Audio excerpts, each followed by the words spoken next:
Well, hi there, racing fans, and welcome to another edition of Winning Ways. Don't look at me like that. Another edition. It's been a long day. Yeah. All I can tell you is that Kevin Shea was unbelievable. He gave us all the jockeys' insights on the Breeders' Cup, told us how they all went. He didn't mention about his Arlington Midland experience. When Johnny Murder did him, okay, yeah, but Johnny he did Murder. mention that he got beaten in the Breeders' Cup on Eagle Mountain. Looked home. Yeah, Yeah. Brought back memories for us.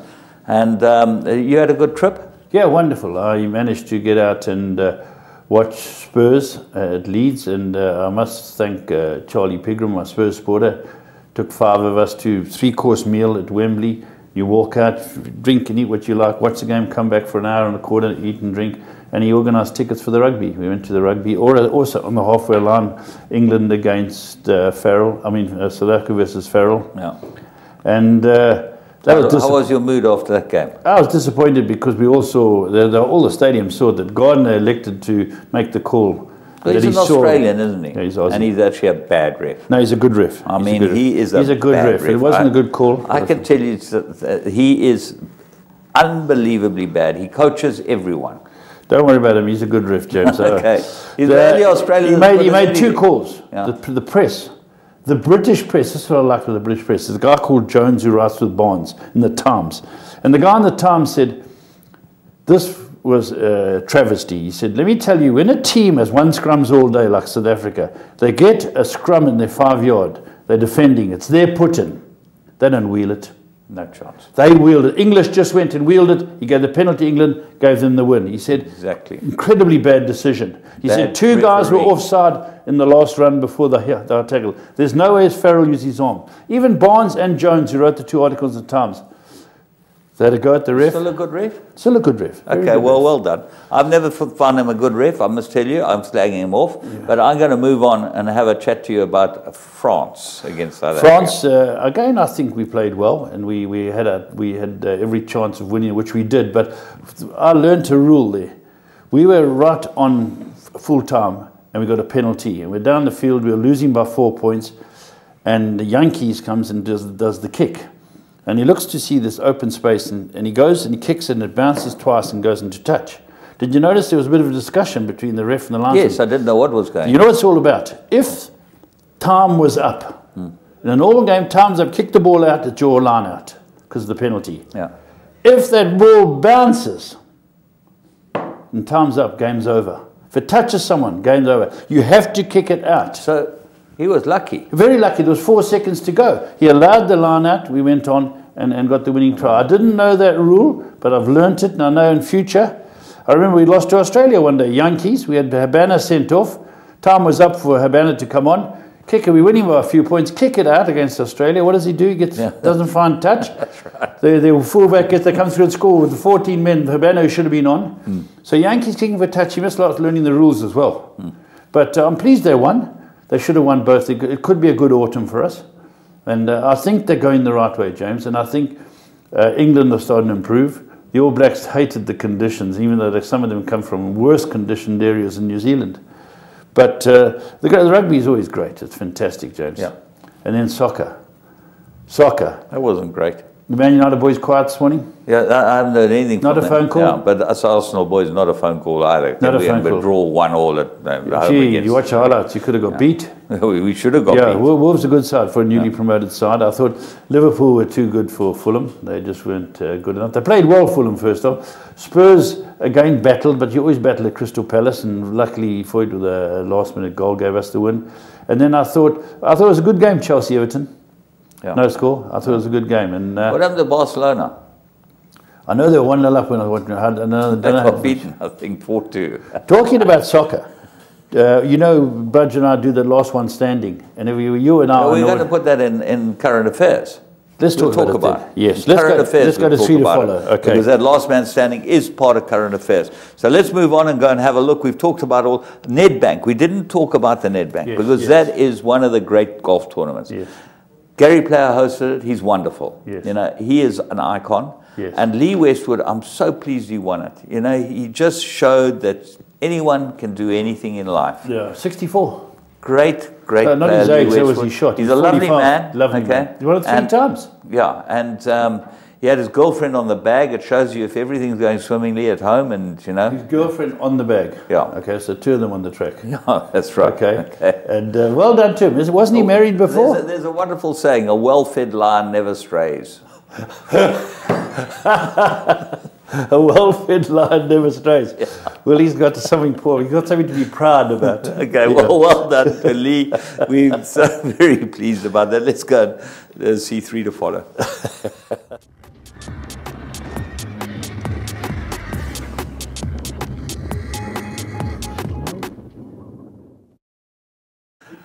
Right, let's go and have a look at what we've got to follow. And we go to the Vaal, and we had a race meeting there on Thursday. Inside track, 1,200 meters. Let's go and have a look at one of the horses that we really think might be quite a nice horse. Hartley 5 runs second here to Mike de Kock's Visionaire, Blonde Vision. That one shows you what a race can do. Let's pick him up here. Yeah, slow out. He's in the blue colours, and straight away he's off the pace. The pace is on initially in the race by a few horses.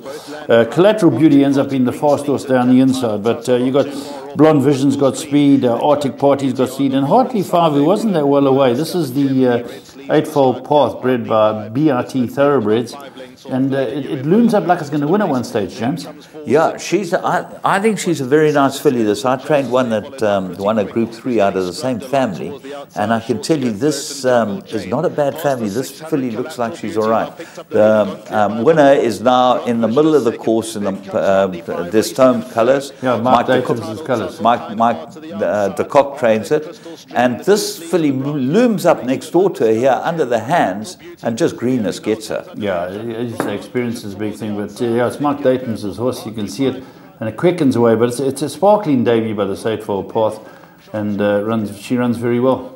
Yeah, I think that when you look at what finished behind them and how far they were away, this filly will win next time. She's certainly worth having a go on. Yeah. Right, we're going to move on, and we go to Greyville on the poly track, and this was Friday night's race meeting.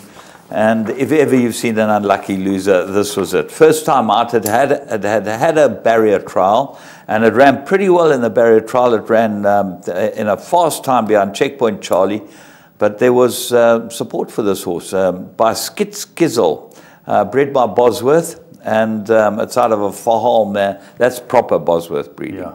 Skitskizzle out of a Fahal mare, and this looks like it can run. Tierra del Fuego. Let's go and pick it up at the start. Yeah, I watched this race, James, and the draw is certainly against the Skitskizzle, and comes out half a length behind the horse on its inside. And when I was watching this race, I thought, well, now our friend young Dick Francis, Luke Ferraris, is such a good young rider that he's going to cover this up. But at no stage does he really get it in behind completely. And I think that might just have been the downfall. You know, a lot of praise is lauded upon apprentices, and every now and then criticism's due. I thought he should have covered this horse up. As I say, he's a smashing rider. He's going all the way to the top, and I'm a great fan of his. But I think he should have covered this out. I can't talk about feedback, James. What was your take? Yes, I think specifically when he turned for home, he didn't look like he had much control. He was a bit wide, and he'll probably learn from this, because this was not one of his better rides, and this horse definitely should have won. The winner is in front, Carlsberg, the Michael Roberts trained Carlberg, and that's Carlberger's brother, isn't it? That's right, Carlberg, yeah. Carlberg, the twin brother, and that's now scooted for home off a very slow pace, a very moderate pace. The horses that were fancied are trying to make some impression. This horse is out the picture on the right-hand side now, but see what happens. Yeah, Tierra del Fuego, let's get it right. Tierra del Fuego comes flying up the outside and is not beaten far. Our friend Carlberg staying on, and the fancied runners aren't getting there. But look at this horse, it's beaten a whisker, James, and one's got to say that's an unlucky loser. I would think so, and certainly the third horse, Ziggy Zaggy Zoo, has got very good form. Yeah. And this horse came from miles behind it to nearly run it down, or nearly run down the winner. You can be with this next time as well. Certainly over the poly track, I think he'll go in. We're going to move on to Kenilworth, and Dennis Dreyer has arrived in town. So we take a close look at him. We love Den winning races, and he won the Laissez-Faire, which is fantastic, right. with Anime. So, but this was the first race on the card, and he stepped out Via Solaria. Now, beautifully bred, very nice horse. By Trippy, out of a parade leader mare, bred by Maritz Fontaine and Wilgerbosdrift. Let's go and pick it up. Might be sharp for this horse. Yeah, there was a lot of support for it. The horse to beat ends up winning the race, and that's a horse called Tyrion. You'll see it in Brahms colours, and that shows very good speed. That's out and gone. You know, you've got Flying Arrow and Gallagher showing speed with it, but the horse we found, Via Solaria, is not far off the action. Going very well as the winner, Tyrion. That's Justin Snaith and Richard Furey. And here I thought, when they ran towards the 400, James, I thought, if this horse Via Solaria quickens, it's going to grab the leader, but that wasn't the case. Well, the leader's just bowling along in front, and it actually wins quite cosily under hand ride. And here Via Solaria comes off the bit, and Sean Veal realizes, oh, I'm in a bit of trouble now, I better get after this leader, because it looks like it's going pretty well. And he starts getting a bit urgent, and really the leader's just going too well, and just keeps on going. It looked like the right horse in the race, but there was such talk about Via Solaria, which had a barrier trial, and a very good barrier trial. You had to believe that it might be the right horse, but I think it will win next time. Yeah, it was a very good debut. Beyond a horse who won well. The horse won extremely well. Tyrion won extremely well. So those three look like nice horses to have a close look at over the season. We think that they'll go on and win some races. Let's see what shouldn't happen.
Well, Jack Russell was a good wicket keeper. Very good wicket keeper. You never knew one that was a jockey, but there are obviously a couple of capable ones around, capable Jack Russells around. The one looks petrified.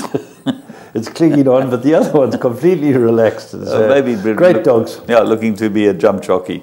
Those Jack Russells, different class. Go and watch a full unabridged version on www.goldcircle.co.za. That's a website where we, under the YouTube banner, go and have a look at our show. And we move on to the plum of the week.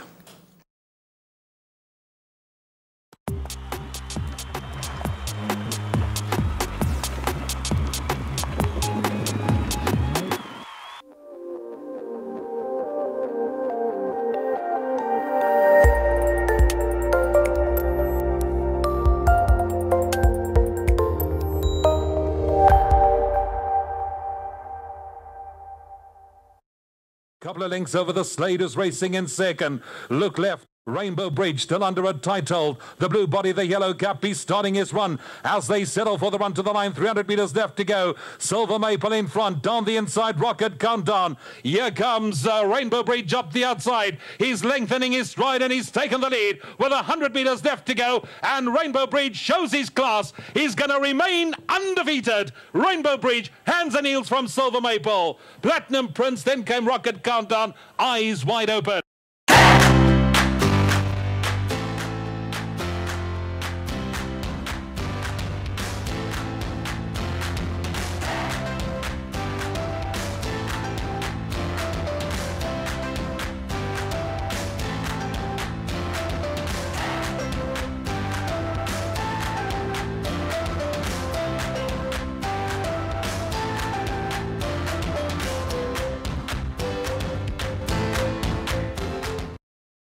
Yeah, well, if you were within the bet, you could have got 18 to 10 about this horse. He opened 5 to 10, this horse. He went out to 18-10 Rainbow Bridge. Look, it's a very poignant moment for all of us because, you know, it brought home how sad it was, the passing of Chris Gerber, which we spoke about last week. And to end up with a horse like this and miss it, you'll be watching it. Yeah, you know, a very emotional interview with Eric Sands, and well done to him. He knows how special the owner was, and their friendship was outstanding. And I think everyone watching around the country would have been emotional listening to him talk. But the horse himself is just getting better. What I found interesting listening to Eric, he said that the horse is quirky. It was a hot day. They hosed him down 3 times, and he told Fiona when it came at the ring, don't think it's sweat because we've just hosed it again, you know. So he's a quirky horse. He said, I worry about him every day. He's quirky. But he said he's getting better and better, which is a good sign. He certainly is. Yeah. And, you know, he's not over his best trip yet, I don't think. No, being by Ideal World, correct. He's going to go further than this, and I think that he's going to be very effective over further. Anyway, it's a marvellous training job that Eric Sands has done, and every time this horse runs, obviously we all remember Chris Gerber. Yeah, I think a lot of people are funking for this horse to go all the way. Exactly. Yeah. And certainly if you're a punter, you should have been backing it. We're going to move on and have a look at current affairs. We'll take a break.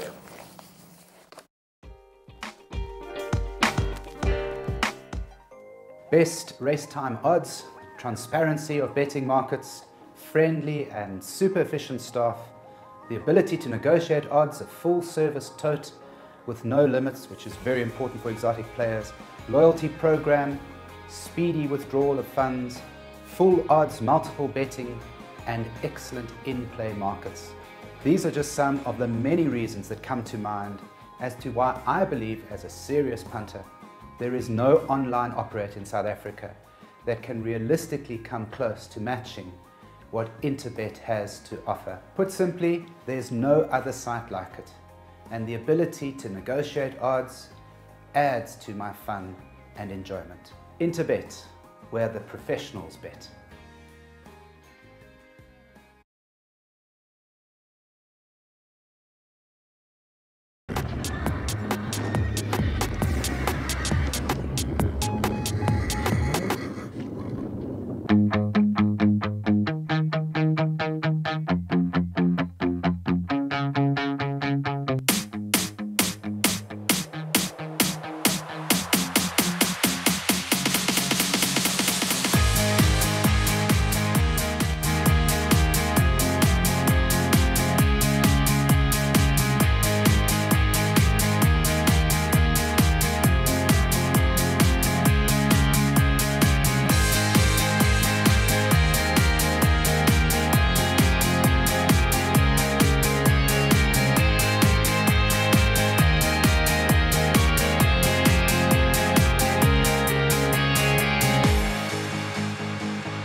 Hi, welcome to Current Affairs, and no stakes racing around the country at the moment, but we're going to bring you the Melbourne Cup because, James, I was overseas when they flighted it in this country, and it's the race that brings the country to a standstill in Australia. The country, it brings the world to a standstill. I think every horse fan watches this race. Yeah. I love it. It's a huge race, 24 runners, and as we've said every single year, Aussie's got no choice. Well, the closest Aussies will get is to riding the winner, okay, which is what happened. But they'll never win this race. Okay. They've got too much speed.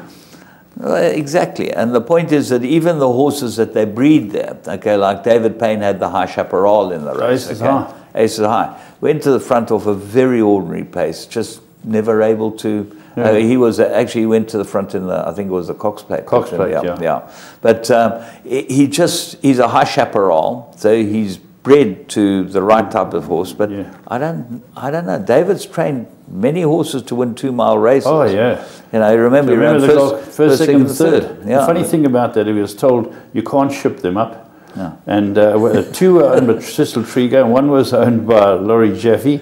And one of the owners said, no, send it up 3 weeks in advance, get over the altitude. The other one said, send it up the day before. They ran 1, 2, 3, and there's about a head between them. That's exactly right. So there are no rules. No. But David is a wonderful trainer. This horse has done well, won him a good few Group 1s. But when you come into a 2-mile contest like this, James, where they're bringing some really good stayers in now from all around the world to come and win this race. Yeah. Well, it was a fabulous race. And unfortunately, Cliffs of Moher broke down. Yeah, very which sad. was very Jock sad. did his best. Ryan Moore got off. And the other sad breakdown this week, which we must mention, was Noah from Goa broke down in Singapore, which was terrible. And a very good horse. He was just such a good horse for us, and loved him in Dubai and everywhere. So, but this is the vagrancies of horse racing. The vagaries. Yeah, the vagaries. Oh, vagrancies are the guys that are sitting outside my flat. The guys didn't pay to go to Melbourne Cup. Yeah, these are the vagaries of racing. Vagaries. Vagaries. And you know, what I find if I'd said that to Kevin Shea, he wouldn't have blinked an eye. He doesn't normally. No, Kevin has been known to put slaughter upon the language. But James, let's talk about the articles that came up straight after. You always get the whatever you want to call them, these people who are shouting and saying, hey, every time there's racing, whether it's the Grand National, horses are dying, to get rid of whips, we've got to change the rules, we've got to do everything. And it only happens after there is a major amazing thing about it is that if you look at it factually, the only people that are ever moaning are the people that are not interested and don't really like racing, or don't really like equestrian sports or whatever. The animal lovers. The people that are in the sport understand it and accept it and are very sad about it. These things happen. But we shouldn't be listening to people that don't like our sport. No, fair enough. But you know, I can see a lot of people are taking notice, especially in Australia, South Africa, England, about the whips. You know, remember years ago, James, last week. Did you? So I didn't listen to that. But I'm very keen to see what they do. They're trying to get more and more races where they haven't got riders with whips. Very interesting. Well, that was a disaster, the race without the riders without the whips. Because, unfortunately, jockeys should carry whips, okay? And I don't mind if they tap them down the shoulder. Maybe their hand shouldn't come off the reins, but they've got to carry whips. Every equestrian sport in the world carries a whip. Everyone. You know why? Because you use it for guidance more than anything else. Okay, then why are they using jumpers using spurs? Well, they use whips and spurs. Yeah, you know, spurs went out... okay, but they do. Because that's my opinion. I just think they're barbaric. They're using riders. And if you use poke in the ribs. If you use spurs properly, okay, they are very, very effective. And I mean, certainly as far as show jumping is concerned, and I know because I've done show jumping, when you get to a stride away and you wanted the horse to take off, a touch in the ribs, a squeeze, gets him to take off. He understands it. He understands it. There's some horses that don't need it, but some horses understand it. Look at those American cowboys. Have you seen the spurs they have? Yeah, you can't condone what they do. But they don't roll them up and down the horse's sides. They never cut them. I do understand it. I'm just saying there is such a bunny hugger. No, there's a voice for them. I listen to both sides of the coin. Both sides of the coin. You must have people that are on your case. You know, I got no one on my case. I'm telling you, Jane, I just tell you, I'm also a guy who believes there's a place for whips. Obviously, no place for spurs in my book. But let's see how it develops, because the pressure's mounting worldwide. But unfortunately, the pressure's mounting by people that are not actually do not have our sport at heart, and they're not interested. Sure, the bulk. The pressures are mounting about all types of things worldwide that are completely crazy. If you look at things, Jim, we've got to deal with our industry. You know, James, horses can break down at any stage. You've seen it. The most talented trainers. Horses aren't born perfectly shaped. There are certain things. There are surfaces that are different. So you're going to have it, and we've got to live with it. I've seen sprinters break down. Guys are going 2,000 meters. Runners, swimmers. One broke down in the Gold Cup this year. Everyone breaks down. Okay, because you're putting pressures on athletes. Yeah. That's maybe just a twisted foot is all it needs, you know, that's all. Yeah. And it happens everywhere. In every single sporting event, you see rugby players walking off the field concussed. They don't play again. They don't play for 6 months, a year. One of these days, James, they could all be playing with scrum caps. It could be a rule. When Americans put all the helmets on that, and when you see these people that have lost it because they got too many blows to the head. Can we move on to the great race? Yeah, it was just an opinion. Let's move on to this race, James, the Lexus Melbourne Cup. And let's go and have a look at it. We've got a few minutes to watch. Let's go and have a look at the big one in Australia.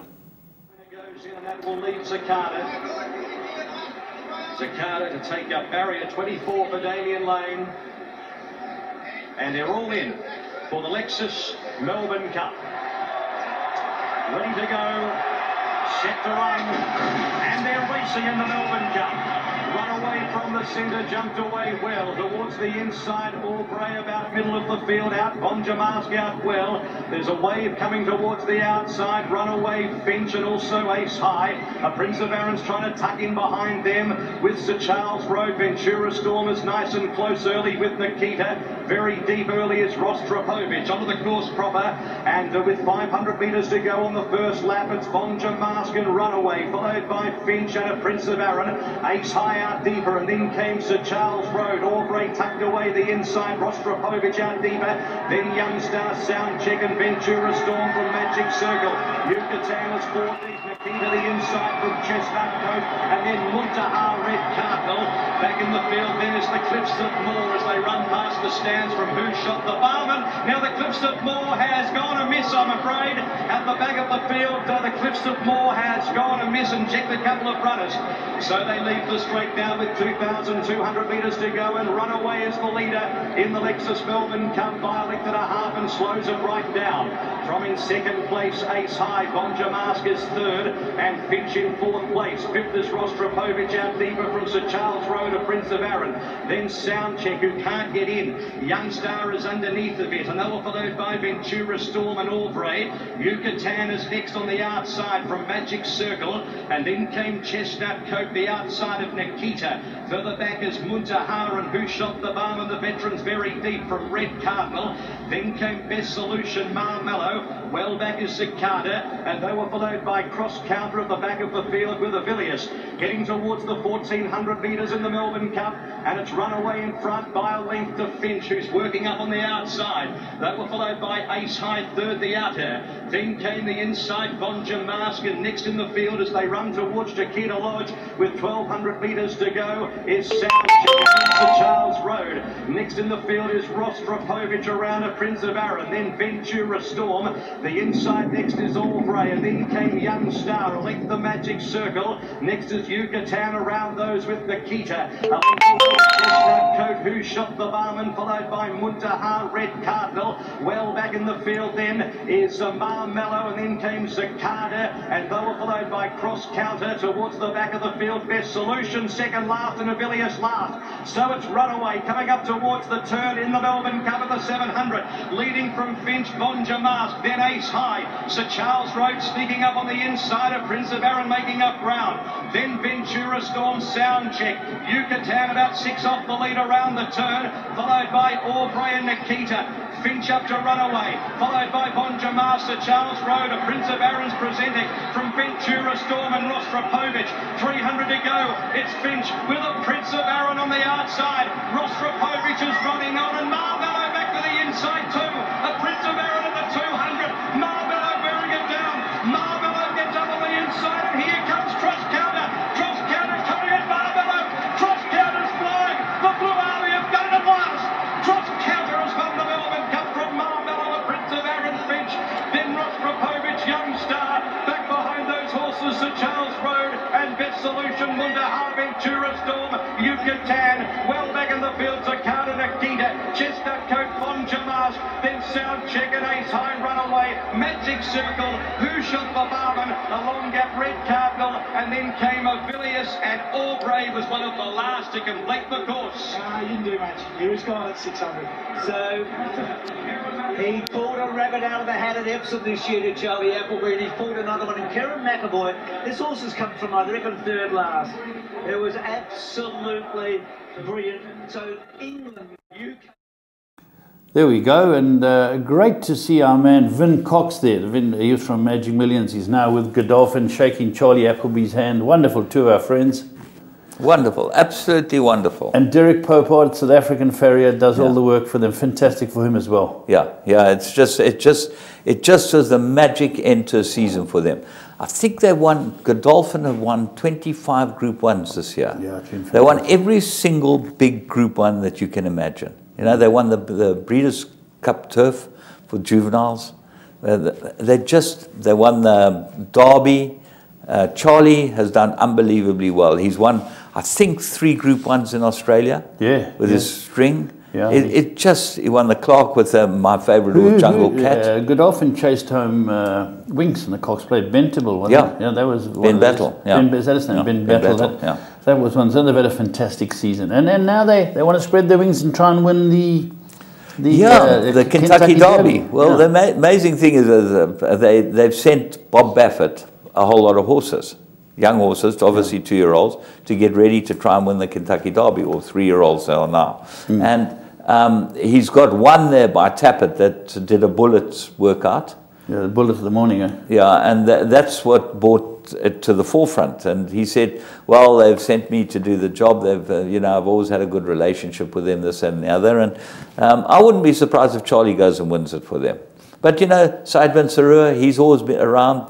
He's doing well. Doing fantastically. I think he trained the same amount of Group 1 winners as Charlie, maybe not. I'm not sure of the figures. Yeah. But anyway, he trained Thunder Snow to win their big race in Dubai. No, he's a very good trainer. They got the best cattle, but they got some very good trainers. And you remember when Charlie Appleby took over? He worked in the yard. Yeah. And they gave him the job, and there are a lot of raised eyebrows about it. But in 5 years, he's just done the most amazing job. Yeah, I got to know him when we had Harry's son in Dubai. Yeah. And he's an absolutely great lad. I remember the comeback run. He had a horse that beat Harry's son in that comeback run of ours after 10 months running in that group race. And I said to them afterwards, because Derek Pope had introduced us, he's a superb lad.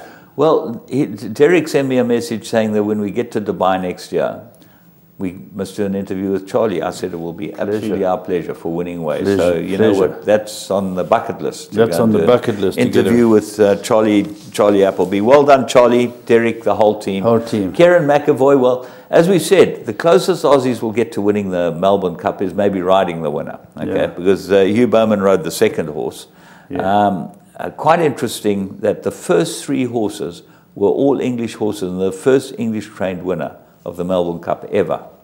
Is that right? First they've English had Irish, correct. First English trained winner, and the English ran first, second, and third. Huey Morrison ran second. Yeah. With Marmella. Now Marmella is an interesting horse because he's by Duke of Marmalade. So we got very close to the Drockenstein-based Duke of Marmalade winning the Melbourne Cup, which would have been fantastic. I saw a horse run in Cape Town yesterday. James has stepped it from 1200 to a mile. And up it came, the Duke of Marmalade beat the favourite. Yeah. And the third horse was Prince of Arran, which was one of the late acceptances and trained by Charlie Fellows, who's a young guy in England making a name for himself. Him and Archie Watson seem to be the 2 youngsters that are doing pretty well. But it was an iconic race, you know. It always is. And this horse came from miles back, you know, cross counter. And well done to them all. Yeah, I agree with you. Just a great day. 6th of November, Flemington. And great. I'm so Vin Cox had to make a tough call. You know, he was in charge of Magic Millions, and they came and said, we want you to run Godolphin in Australia. And it's never been stronger. Yeah, and I think that he's one of those people that I don't know anyone that has a bad word to say about Vin Cox. Superb. He's just one of the nice people on this earth. Yeah, great human being. Nice to everyone. He's very good at his job. Yeah. He built Magic Millions into a brand that it is now. And he handed over to Brad. Our mate Brad is Mr. Bowditch, as I should say. There's a golfer Barry Bowditch. Yeah, Barry. What am I saying? Brad. You say Brad. He's got to get bad with us. He'll pull the bloody sponsorship. You've got to speak to Barry. I'm getting confused. There's a great Bowditch who plays golf. Yeah. I asked him one day, related. He said no. He's an Aussie golfer as well. Barry's game is shocking. Yeah. He's got no idea. rather play golf with Chook. Anyway. Well, I'm pleased for the Aussies. Their big ones come and gone. The Winks, the Cox Plate Winks. I wanted to ask you, James. I just got the latest Longines highest rated rating in the world. Which horses have got the highest rating? There's 2 on top. Winks. Yeah, Winks is 1. Cracksman, the Frankel. What happened to Enable? Must be a point behind them. Yeah. 130. I would have thought they should all be at the top. Yeah. All 3 of them. I know Cracksman, you know, you win the Arc and the Breeders' Cup. How can you not be top? Yeah. Enable won both of them. Or for 1 run per Polytrack Prep. Yeah, exactly. Yeah. She's had 3 runs this season, won all 3. Yeah. Is she going to carry on racing? She is, yes. I hope so. Yeah, I would love to see her carry on racing. And Winks carrying on? I'd love to see her carry on as well. Cracksman's gone a stud. Yeah. Frankel. So they're at the top of the list. That was very interesting to see. Just talking about the Breeders' Cup, they tested 289 horses that ran in the Breeders' Cup. So the lot. The whole lot. Well, the majority of them were tested, and all of them were tested at some stage, including out-of-competition testing.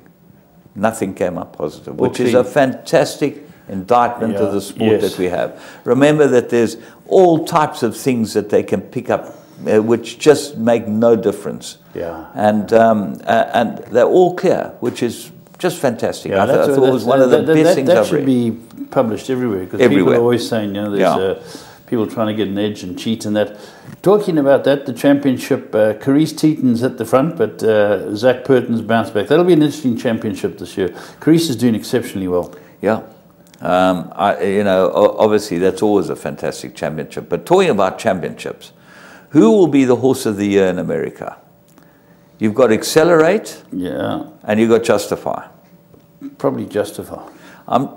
It won the Triple Crown, but as the news articles say, well, it only beat the 3-year-olds. Yes. Never tried against anything. And were they that good, the bunch of 3-year-olds that it beat, okay? Accelerate beat the older horses at 1.25 miles. He won 4 Group 1s, including the Breeders' Cup Classic. Which one do you pick? Yeah, Enable wouldn't be up for election? No, well, she just won the one race in America. But these horses won multiple Group 1s. So when will that come out? That's a couple of weeks. It's a big debate at the moment. Okay, there's 250 votes apparently, and in the polls, it has changed from Justify being a certainty to maybe Accelerate his run-up. Competition. Yeah, and what they're doing. You know, the Americans love polls. Yeah, ask Donald Trump. Okay, so shall we move on? And last one we were going to talk about, remember we spoke about Last One Standing that we were on our sister show, that all these guys enter for 100 Rand each to win a ticket to go overseas. When I was over there now, Budge was over with the guy, Tony Barrett. Tony Barrett who won the rugby one, and he's a footballer, so all the rugby boys and those were out of joint. And the football one, it went 10 weeks, and there were 13 guys going it this week, and they all fell rugged. George Salensis, who won it, went for Newcastle at home.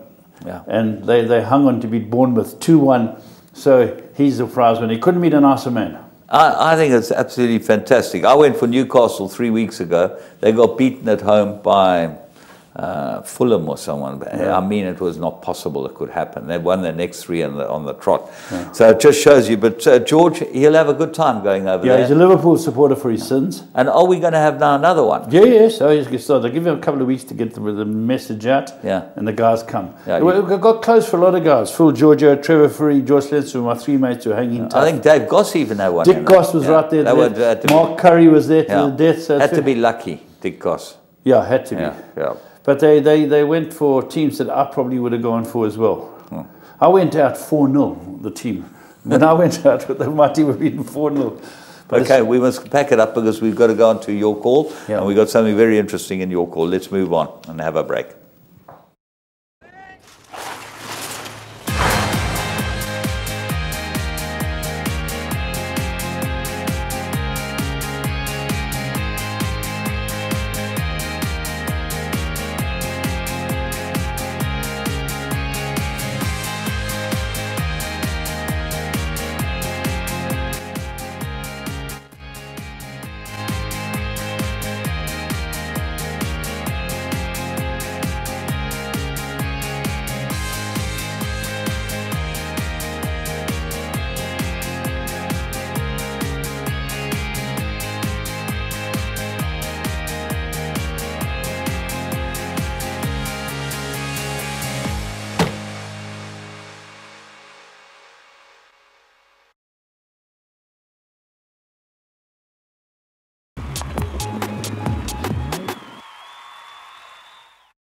Well, it's exactly 50 years since one of the greatest horses ever won the English Derby. 1978 was the year of Sir Ivor. And we thought it would be fitting to show a tribute to Sir Ivor. Was it 78 or 68? 68? Let's go back to school maths. 78, 88, 98, 2008 to 68 it was. Of course it was. 68, you were good at school, eh? No, I was fantastic at school. Fantastic at running a bookmaker. 68. 68 Saiva, of course it was. 68. Yes. I was still at school. Get back to the track. Yeah. Okay. Well, we went and looked for some information on YouTube and found this footage, which is put together. It's an interview with his work rider, which is quite unusual to have an interview with the work rider. And there's some wonderful pictures and snippets and everything. And what is interesting is when he comes out at the end, Lester Piggott says it's the greatest horse he ever rode. Yeah. And this guy worked with the Ballydoyle team, the work rider, and he talks about the horse so beautifully and gives a wonderful interview, and it's really well worth watching. 50 years of Saiva. We thought we'd bring that to you in your call. We're really worth watching. Raymond Guest, you'll see the whole build-up. You'll see how they all got to the Derby and what actually happened when they got to the Derby, because it's very interesting what happened with Leicester when they got to the Derby. Let's take a look at this. We hope you enjoy the week's racing, and we'll be back next week.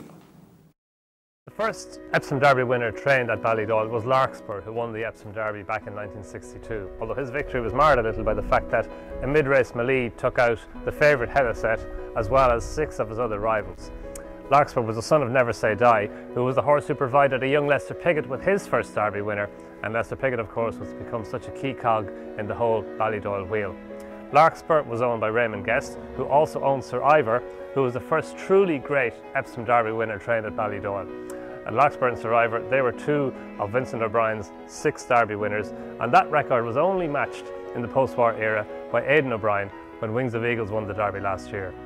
Vincent Rossiter was a key work rider with Vincent O'Brien during the Sir Ivor years, and he now takes up the story.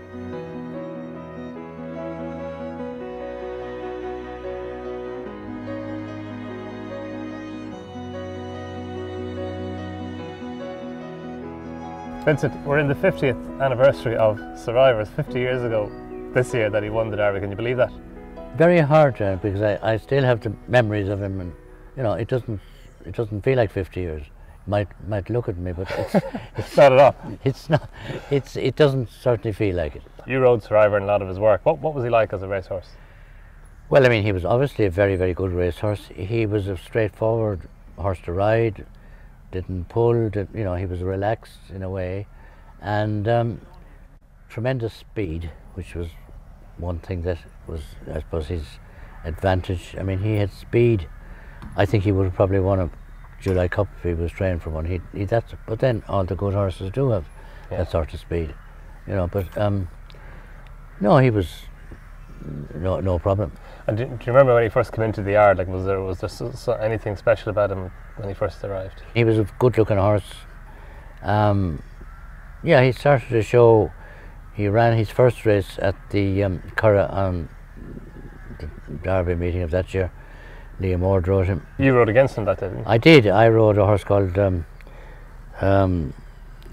Ballygorn, who was also owned by Raymond Guest.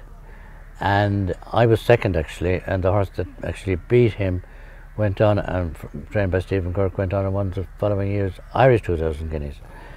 So, and Sir Ivor finished 5th, and when Liam came in, he said, oh, you know, he'll improve a lot from the race, and they'll never beat him again. Right. Which proved right, because about 2 weeks later at the Oaks meeting, he came back and he won a winner's race and beat a horse belonging to Mickey Rogers called Barnes Court, which they thought was very good, and he beat him easily. And then he went and he won the National Stakes at the Curragh, and then he went to Paris for the Grand Criterium, and Leicester rode him and he won very easy. Leicester came back in, I remember, and said, this is a machine. Really? You know, and that was his last run then.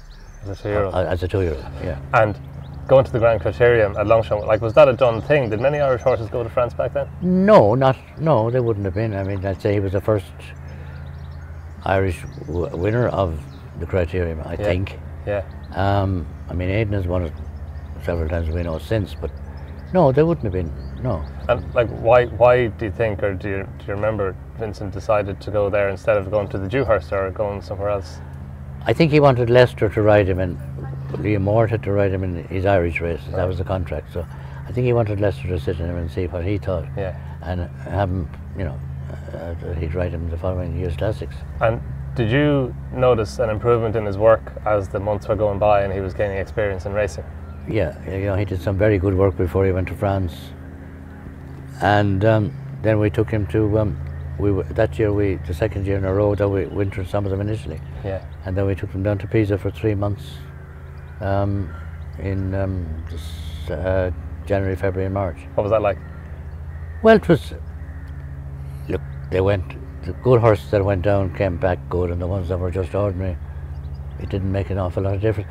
The problem with it was that the weather was quite good there in March, and we came back into a kind of a cold spring like we have this year, you know, east wind, and their coats went a little bit backwards, so it wasn't that big an advantage. Right. So that's why Vincent O'Brien didn't do it anymore.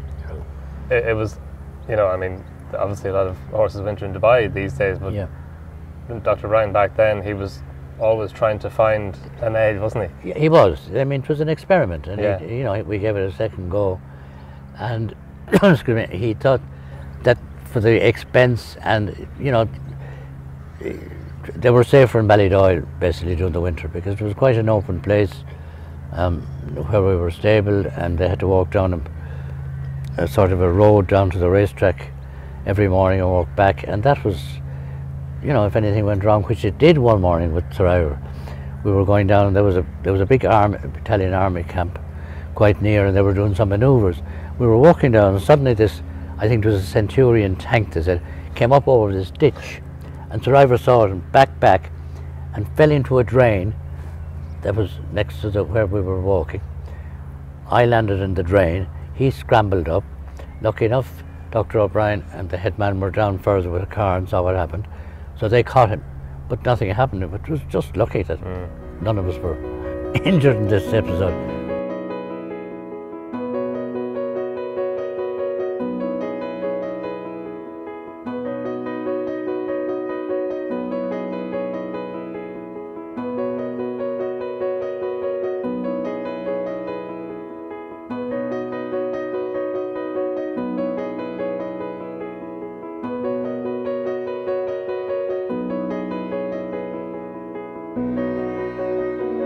Vincent, given that he won the National Stakes and the Grand Criterium, there must have been huge expectation of him going into his 3-year-old year. Oh, there was, yes. He was. I mean, he was second favourite for the Guineas, winter favourite. So then he started off at Ascot, did he? He went in the Ascot Guineas trial. He did, and the ground was, I think that day was so bad they couldn't use the stalls. Right. But he won. And then, because the weather was not so good over here, we went to Newmarket maybe 10 days, fortnight before the Guineas. And I remember a bit of work he did prior to the Guineas, and Leicester owed him. And Leicester got his good friend, the late Brian Taylor, to ride Ballygorn in the work, and I rode a horse called Belgrave. He was a very good lead horse. But they put a light saddle on Ballygorn to make it harder for Survivor, if you like. And Brian rode with a big pair of jumper boots on him, and he couldn't fit his feet into the irons. So Leicester said, take off your boots. So he had to ride him in his stocking feet. But when we got to the end of the gallop, Susan was there with a car, and the man that rode Survivor out was with her, and he'd worked very, very well now. It was the gallop that runs parallel with the Cambridge Road, and we worked from sort of with our backs to Cambridge and working in Thurles Newmarket over about 5 furlongs, and he just went whiz by us. Anyway, Leicester jumped off him, jumped into the car, and was gone. And Vince came and said, "Where's Leicester?" I said, "Well, he's got into the car and he's gone." I don't. What did he say? I said he didn't say anything. So it transpired that he got off him, went up to Warren Hill to ride Patingo in a similar bit of work for his father-in-law, Fred Armstrong, and eventually he came back and we were stabled in the links and we were having our breakfast, and I saw him pull up and he beckoned to come out, so I went out to him and I said, the boss was looking for you. Oh, he says, I went to ride Patingo. He said, tell him I'll ride Sir Ivor. Right. So he said then, he turned, tell the lads go down and back him now before I make the announcement. So we all rushed into a taxi and went down to Newmarket and backed him. And then I called Vincent O'Brien on the phone and I said, Lester's been here. What did he say? I said, well, he said he's going to ride him. I wish he'd tell me, he said. So I said, he's gone home now, you can ring him. So he did. The rest is history. Sir Ivor the winner, Patingo is second, it's a photograph for third. And was a Derby then the plan after the Guineas? Yes, it was the obvious step, obvious place, yeah. Was there any worry about him staying the trip? Well, you're always worried about a horse that has that much speed. But as Dr. O'Brien used to say, if they don't have it, they're not. I remember somebody coming one time and asking him, have you a nice horse, mile-and-a-half horse for the Derby? If I have, he said, he's too slow. They had to have the speed. And like the good horses that he won with all had speed. Larkspur was a true mile-and-a-half horse, he won. Sir Ivor was the next one along. Nijinsky had speed, but he probably didn't have the speed of Sir Ivor. Really? Yeah, you think that? No. The Minstrel was a true mile-and-a-half horse, couldn't win 2 Guineas, hadn't the speed to win them. Second in the Irish and English in the Irish. Roberto got beaten in the English 2000 Guineas, won the Derby a short head, only for Leicester's Magic One probably wouldn't have done it. And the Minstrel the same. And then you'd Golden Fleece, who again had this type of speed. And they had to be ridden to get the trip, and of course there was no better man to ride Epsom than Leicester. I think Leicester said at the time that Sir Ivor was the best horse he'd ever ridden back then, but you think he still thinks he's the best horse he's ever ridden? He does. I was only speaking to him there 10 days ago. We had dinner together, and somebody asked him at the table, and he said, oh, Sir Ivor was the best I've ever ridden, and he said Seabird was the best horse he ever saw. After the Derby then, Sir Ivor, like what was the thinking then? Like where did he rate in terms of Derby winners, do you think, at the time? At the time he would have been, well up there with them. Yeah. Oh yeah, because the turn of foot he showed at Epsom was tremendous. I mean, if you watch the replays of it, he just went zoom past him. Remember Sandy Berkeley rode Connacht, and he thought he'd won, he was half furlong down, he was in front. And this horse just went boom. Apparently he burst out crying when he came in. Couldn't believe it. Yeah. So he was obviously, he was one of the best, I would think. Yeah. You were saying earlier, you started with Vincent in the early 60s. I was 61, and you were with him for how long? Until the day he retired. Right. Yeah, I think it was 38 years. Yeah. So you've seen a lot of horses. I have seen a lot of horses. So where does Sir Ivor rank for you? On top of the list. Really? Very top? Yes. Because it's just that speed that he had, yeah, and the temperament he had. I mean, and then he turned out to be a very good stallion, obviously. He got Ivan Jika, she won the Art, didn't she? And he was a great broodmare sire. So yeah, he'd been top of my list. Yeah. Would Sir Ivor be the best horse you've ever ridden at any stage in your career? Yes, I would have to say so. Yeah. Yeah, definitely.